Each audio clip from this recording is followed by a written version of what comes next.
Yang pertama yaitu objek, metode, dan ruang lingkup sejarah sains dan peradaban Islam. 1. Objek adalah sesuatu yang dijadikan sasaran baik itu kajian, penelitian, pembicaraan maupun pembahasan. Sedangkan objek sejarah yaitu apa yang dikaji, diteliti, dibahas dalam sejarah sebagai ilmu pengetahuan. Sejarah tentunya mempunyai objek menurut Putjiwijatna dalam bukunya Pembimbing ke Arah Alam Filsafat. Ia membagi objek menjadi dua macam, yaitu 1. Objek material. Objek material merupakan penyelidikan suatu ilmu pengetahuan.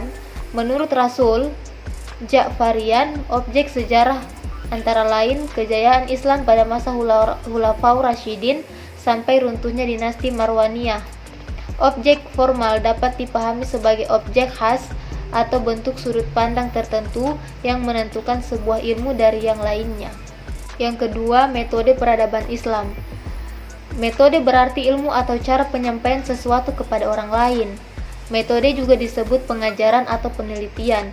Metode sejarah adalah proses menguji dan menganalisis secara kritis rekaman dari peninggalan masa lampau. Rekonstruksi yang imajinatif dari masa lampau berdasarkan data yang diperoleh dengan menempuh proses itu disebut historiografi atau penulisan sejarah. Metode dibagi menjadi dua, yaitu metode penggalian sejarah yang terdiri dari metode lisan atau interview, metode observasi, dan metode dokumenter. Dan yang kedua, metode penulisan sejarah yang terdiri dari metode deskriptif, metode kooperatif, dan metode analisis sintesis.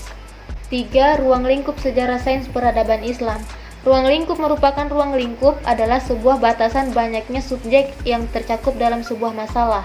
Oleh karena itu, ruang lingkup sejarah secara umum dapat diartikan sebagai batasan-batasan dalam sejarah yang ada. Ruang lingkup sejarah sains peradaban Islam yaitu sebelum Nabi dilahirkan, Rasulullah dilahirkan hingga wafat, Khulafaur Rasyidin, Bani Umayyah, Bani Abbasiyah, kemunduran Islam, penyebaran Islam di Eropa hingga Asia.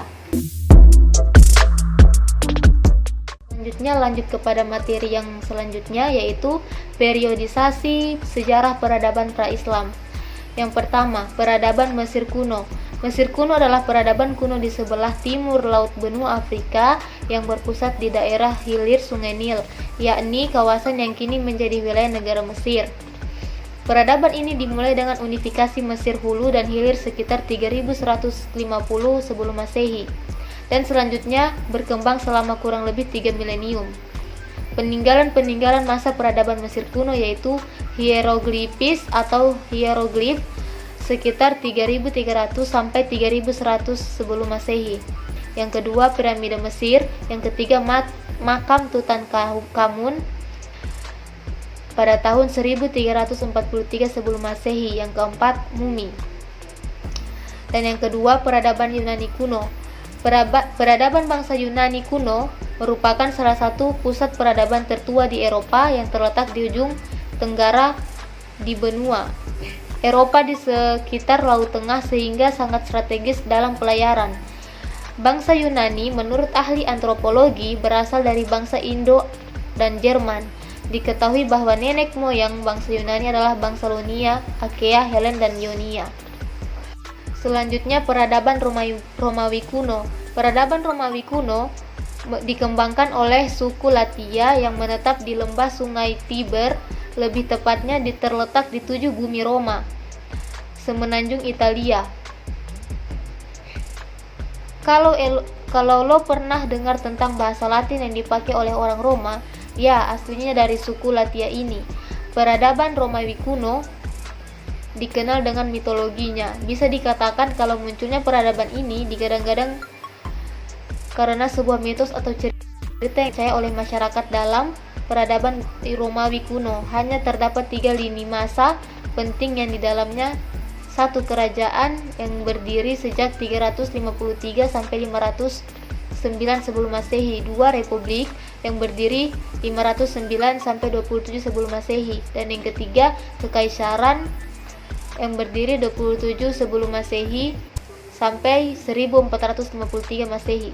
Peninggalan arsitektur Romawi yaitu Colosseum di Roma, Italia, Roman Forum di kota Roma, Menara Hercules di Spanyol, Kuil Saturnus di Roma, Circus Maximus di Roma, El Arco di Catania.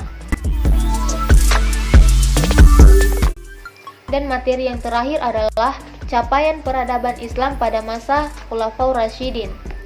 Yang pertama, pada masa Abu Bakar As-Siddiq radhiyallahu anhu menanamkan budaya musyawarah dalam menyikapi suatu masalah, membangun pemerintah yang tertib baik di pusat dan di daerah, menyusun dan menulis mushaf Al-Quran, memberantas nabi palsu atau Musailamah Al-Kadzab.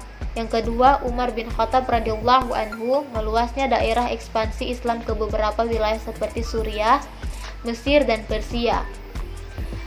Mencanangkan kepengurusan administrasi negara yang terdiri dari khalifah, wali atau gubernur, dan dewan-dewan negara. Mendirikan Baitul Mal atau lembaga keuangan negara. Mendirikan percetakan uang. Yang ketiga, pada masa Utsman bin Affan, yaitu menyeragamkan cara baca Al-Quran dan mengumpulkan serta menyusunnya dalam satu mushaf, menertibkan tugas administrasi kepemerintahan, membangun sistem militer angkatan laut, dan membangun bendungan. Dan yang keempat atau yang terakhir yaitu Ali bin Abi Thalib, menyebarkan Islam hingga ke daerah barat India, mengganti pusat pemerintahan Islam dari Madinah ke Kufah, mengganti pejabat-pejabat yang dinilai kurang cakap, memajukan ilmu nahwu atau bidang bahasa Arab.